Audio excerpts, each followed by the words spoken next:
அதனால தான் பாருங்க உடம்பெல்லாம் எப்படி இருக்கு, ஒழுங்கா சாப்பிட மாட்டேங்கிறாங்க அப்படிங்கிற மாதிரி நம்ம சொல்லுவோம். ஆனா இன்னொரு பக்கம் யோசிச்சு பார்த்தோம்னா, இந்த டெக்னாலஜி மூலமா மருத்துவத்துல எவ்வளவு மாற்றங்கள் வந்திருக்கு. இந்த மெடிசினல் ஃபீல்டு அப்படிங்கிறது எங்கேயோ போயிருக்கு. முன்னாடிலாம் ஒரு விஷயம் இது என்னன்னு கண்டுபிடிக்கிறதுக்கே பல மாதங்கள், பல வருடங்கள், ஒரு சில பேருக்கு என்ன கஷ்டப்பட்டாங்க, எதனால அவங்க உடம்புல ஒரு மாறுதல் வந்துச்சுன்னு கண்டுபிடிக்கிறதுக்கு கூட வாய்ப்புகள் இல்லாம இருந்தது. ஆனா இப்ப அப்படி இல்லை. அட்வான்ஸ்மெண்ட்ஸ்ல மெடிசினல் ஃபீல்ட்ல அவ்வளவு இருக்கு. அது தெரிஞ்சா, அந்த விழிப்புணர்வு இருந்தா அந்த டெக்னாலஜியை நம்மளும் பயன்படுத்திக்க முடியும். ஸோ சொல்யூஷன் இருக்கு. இதுதான் ப்ராப்ளம்னு கண்டுபிடிக்கிறதுக்கான எல்லாத்தையும் கொண்டு வந்துட்டாங்க, இன்னும் கொண்டு வந்துகிட்டே இருக்காங்க. அந்த நிபுணர்கள் நம்ம கிட்ட சொல்லக்கூடிய விஷயங்கள் ஒன்றுதான். இதை பத்தின நீங்க மட்டும் இல்ல, உங்க குடும்பத்துல இருக்கிறவங்க.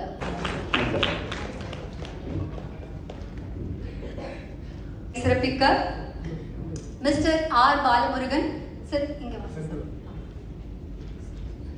நினைவு பரிசு வழங்கிய நியூஸ்ல பாத்தீங்கன்னா யூஎஸ் விசாஸ் டயபிட்டிஸ் இருக்கவங்களுக்கு, பிபி இருக்கவங்களுக்கு எல்லாருக்குமே they are going to cut down on immigrant visas.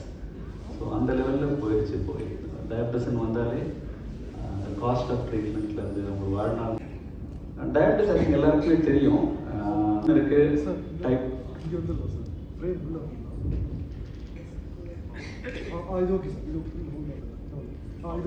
Okay type 1 டயபிட்டிஸ்னு இருக்கு, டைப் 2 டயபிட்டிஸ். ஸோ மெயினாக அதை பற்றி அதில் வரக்கூடிய ப்ராப்ளம்ஸ் பார்ப்போம். பட் எல்லாத்துலேயுமே 50% ஹாஸ்பிட்டலில் ஒரு டைம் அட்மிட் ஆகிற மாதிரி வரலாம். 5ல் ஒருத்தர் பாதத்தை இழக்கவே நேரிடலாம். ஸோ நம்மளுடைய பாதம் லங் கேன்சர் பார்த்தீங்கன்னா இங்கே கிடக்கு. அதுக்கு அடுத்தது வந்து மேஜர் ஆம்புடேஷன். கால் சுகர் அஃபெக்ட் ஆனவங்களுடைய வரதுனால வரக்கூடிய காம்ப்ளிகேஷன்ஸ், அவங்களுடைய mortalities. So it's a pretty big problem. So most of the time it is like an iceberg. சின்னதாக வெளியில் தெரியும், பட் உள்ளே இருக்கிறது இட்ஸ் கோயிங் டு பி அப்படின்னு சொல்லுவோம் இங்கிலீஷில்.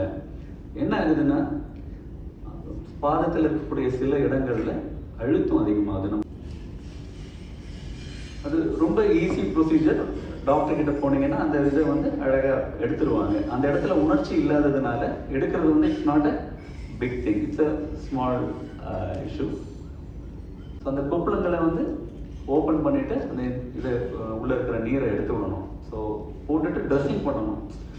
நிறைய பேர் சொல்லுவாங்க பாதத்தில் காயம் வந்ததுன்னா கட்டு போடக்கூடாது, கட்டு போட்டால் கட்டு புண்ணு வந்துடும். பட் அது மாதிரி கிடையாது. ஸோ யூஸ்வலாக குனிஞ்சு பாதத்தை தொடர்றதே கஷ்டப்படுறோம். நம்ம குளிச்சிட்ட அப்புறமா விரல்களுக்கு நடுவில் நம்ம உலர வைக்கிறது இல்லை, ட்ரை பண்ணுறது கிடையாது. அப்போ என்னென்னா அந்த நீர் அப்படியே தங்கி அந்த இடத்துல சேத்து புண்ணு மாதிரி வந்துடும். வைரல் வாட்டா இல்லை அது கேர்லெஸ்ஸான்னு பார்த்துட்டு அவங்க அதுக்கேற்ற வைத்தியம் பண்ணி கொடுப்பாங்க. சிறப்பாக ஏதாவது பாதத்தில் வருதுன்னா you have to be very very careful. இது வந்து மெலிக்னன்ட் மெலனோமான்னு சொல்லக்கூடிய ஒரு வகையான கேன்சர்.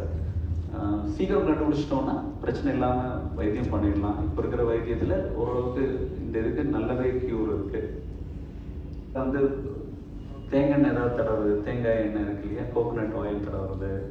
ஸோ அது மாதிரி ஆகும்போது இந்த கோகோனட் ஆயில் எல்லாம் வந்து it attracts ants, it also attracts rats, illegally.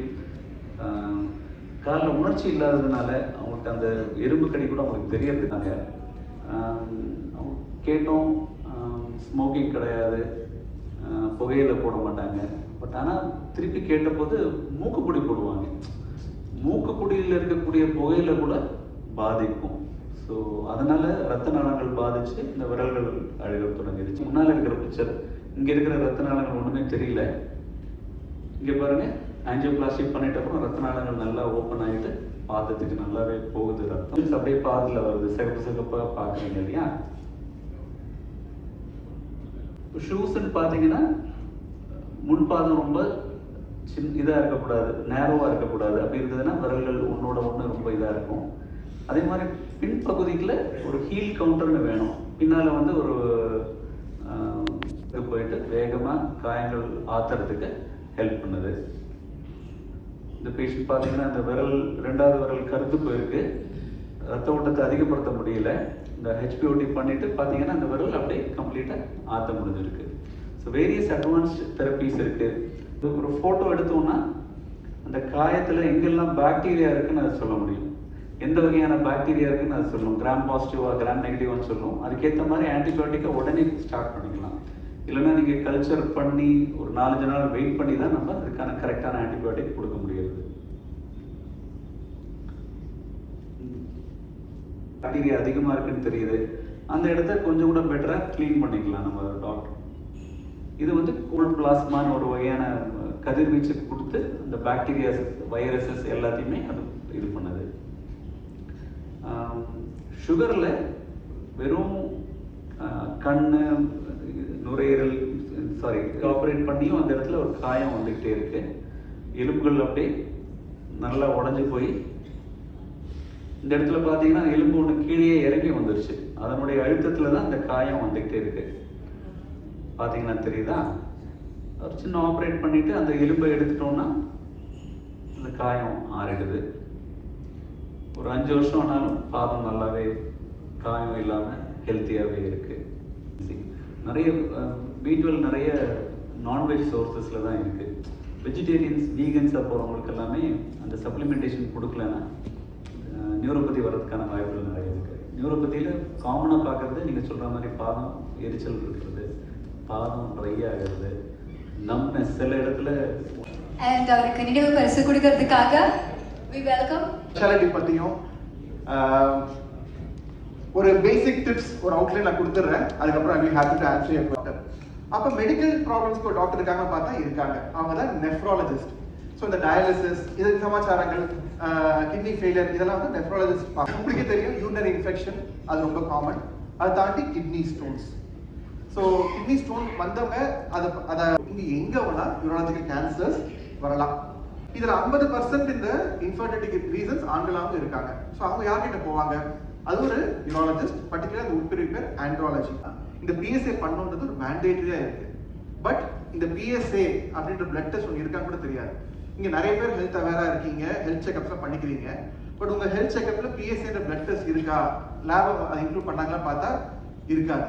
So 50 வயசுக்கு மேலே இருக்கவங்களுக்கு இந்த PSAன்ற பிளட் டெஸ்ட் பார்க்கணும். இந்த PSAன்றது நல்லா குடிச்சோன்னா குடிக்கிற தண்ணி கலருக்கு ஒயிட்டாக யூரின் வரும். அந்த அளவுக்கு ஒயிட்டாக யூரின் வருதுன்னா you are well hydrated. So தண்ணி குடிக்கிறதோட சாராம்சம் என்னன்னா பாடி needs to be well hydrated. So இப்போ நீங்கள் சொன்னீங்க ஒரு நம்பர் சொல்ல முடியுமா? எப்படி சொல்ல முடியும்? ஸோ ஒரு வெயிலில் ஒர்க் பண்ணுறவங்களுக்கு வேர்வை மூலமாக நிறைய வாட்டர் லாஸ் இருக்குன்னு போது அவங்களோட water requirement will be more, right? நம்ம ஏசியில் ஒர்க் பண்ணுற டெஸ்க் ஜாப் பண்ணுறவங்களுக்கு அந்த வாட்டர் ரெக்யர்மெண்ட் கம்மியாக தான் இருக்கும். So urine colour is very very important indicator of your body's hydration status. But ஆவரேஜாக நம்ம ஒரு நம்பர் சொன்னால் தான் நமக்கு ஒரு ஐடியா இருக்குன்றதால ஒரு 1, ஏன்னா ஆவரேஜ் யூரின் அவுட்புட்ன்றது ஒரு 1.5 to 2 லிட்டர். அதுலேருந்து ஒரு 500 ml எக்ஸஸ் நம்மளுக்கு ஹைட்ரேட் பண்ணிக்கணும். ஸோ ஒரு 1 or 2 liters minimum water intake with advice. Again so Dr. Naveen Padmanabhan, consultant and head surgical oncology.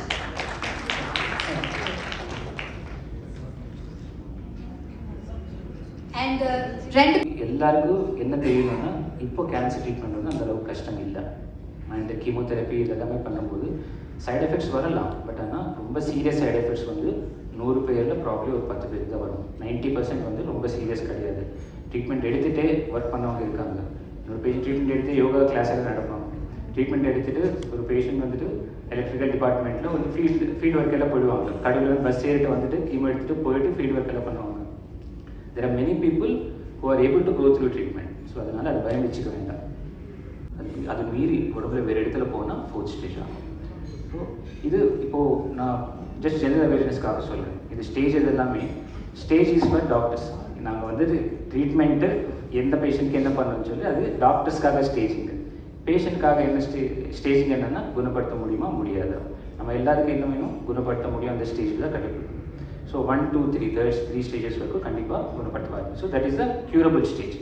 நான் curable stage is stage 4. But அது கண்ட்ரோல் பண்ணிவிட்டு life prolong பண்ணிட்டு நிறைய மெடிசின்ஸ் ட்ரீட்மெண்ட்ஸ் எல்லாமே அவைலபிளாக இருக்குது.